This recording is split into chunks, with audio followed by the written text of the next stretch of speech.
যাদের শরীরে দুইটি দাগ আছে ওই শরীর কখনো জাহান্নামে যাবে না, সে অবশ্যই জান্নাতে যাবে। হাদিসটি সহিহ তিরমিজির 1669 নম্বর হাদিস এবং সহিহ আত-তারগিবের 1376 নম্বর হাদিস।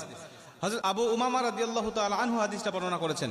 রাসূল সাল্লাল্লাহু আলাইহি ওয়াসাল্লাম বলেন, যাদের শরীরে দুইটা দাগ আছে এবং যাদের শরীর থেকে 2 ফোঁটা তরল পদার্থ নির্গত হয় ওই শরীর কখনো জাহান্নামে যাবে না, সে অবশ্যই জান্নাতে যাবে এবং আল্লাহ পাকের কাছে এই শরীরটা সবচেয়ে প্রিয় শরীর। রাসূল সাল্লাল্লাহু আলাইহি ওয়াসাল্লাম বলেন, 1 নম্বর দাগ হলো যে ব্যক্তি জিহাদের ময়দানে আল্লাহকে খুশি করার জন্য, আল্লাহর দ্বীন কায়েম করার জন্য অথবা আল্লাহর সন্তুষ্টির জন্য যে ব্যক্তি বাতিলের মোকাবেলা করতে গিয়ে শত্রু পক্ষের আঘাতে তার শরীরে ছোট্ট একটা দাগও যদি বসে যায়, এই দাগটা কিয়ামতের ময়দানে সুপারিশ করে বা এই দাগটা থাকার কারণে কিয়ামতের ময়দানে আল্লাহ পাক তাকে জান্নাতে দিয়ে দিবে। নবীজি সাল্লাল্লাহু আলাইহি ওয়াসাল্লাম বলেন, 2 নম্বরে ফরজ ইবাদত সমূহের কোন একটি দাগ যদি তার শরীরে দেখা যায়, যেমন নামাজ পড়তে পড়তে সেজদা দিতে দিতে কপালে